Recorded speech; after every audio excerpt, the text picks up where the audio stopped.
All right, we're here at Fulkerson Winery here on the Seneca Lake Wine Trail on the west side with John Iszard, and this is winemaking season. John, tell us what's going on. Well, the 2009 harvest season has begun. Home winemaking season started last week. What we've got this week, starting today, which is Thursday, the 23rd, is 5 varieties. And over here, if you pan over, we've got customers picking up the juice. Right now, it's about 10:30, and we've opened the doors at 9. So there's a flurry of activity. It's usually early. There's a big crowd. We're expected to sell about 4,000 gallons over the next 4 days, is what I heard. And we're talking about 5 varieties this week: Foch, Leon Malo, Baco, Diamond, and Niagara. Okay, what we're covering here are reds and whites, the early harvesting varieties. Baco is a great hearty red, made into maybe a port if you like. Leon Malo and Foch, great blending reds. You put them on the skins, certainly they'll be darker and more heavy. You can balance the acids with the sugars, and you can get a really robust red. The Diamond and the Niagara are typical staples of the Labrusca style. So what you've got is pretty intense sugars, very sweet if you like. Okay, so you can ferment it dry and play with it. And so each week you have a different wave of juice available. We do, over correct? 6 weeks, starting last week all the way through the middle of October. And the key here is that you've got to get your book, which is this one right here, okay, the juice book, the 2009, the 30th anniversary booklet. With that, what you get is your schedule of varieties. Okay? Sure. And you can go to our website, FulkersonWinery.com, click on juices and check the price list, which essentially is the available varieties.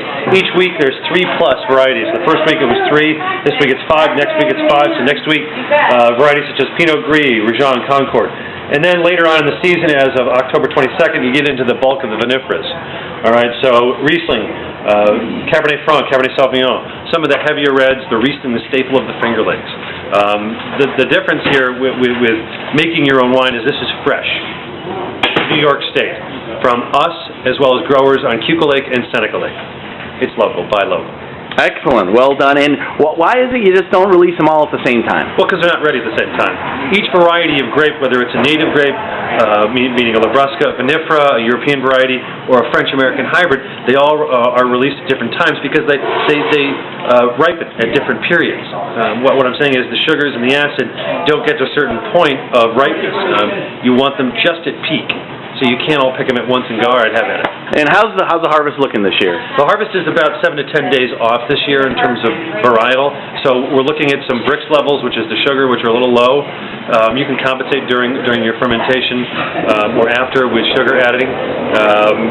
Your key here is that you want to get your numbers when you're here, so you can get your pH, your acid, and your sugar all at once while you're here, and you can adjust accordingly as you go during your winemaking. And I think we should stress that it sounds remarkably complicated when you describe it. No.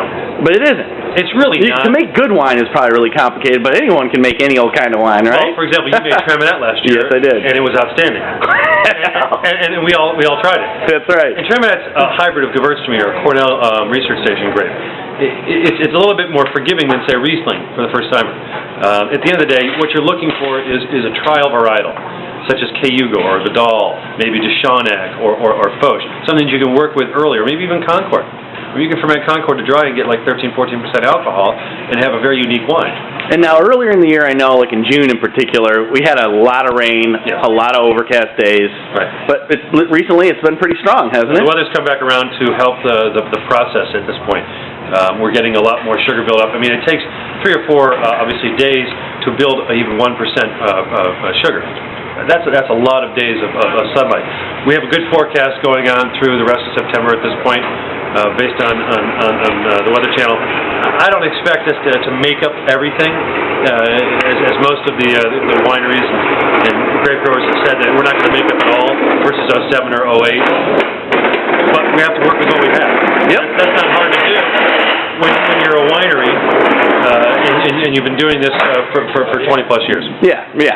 Sarah's got it wired down. Yeah, you can figure out what's going to work, what's not, and what to make a lot of and what not to make so much of this year. It's based on the quality of the fruit you bring in.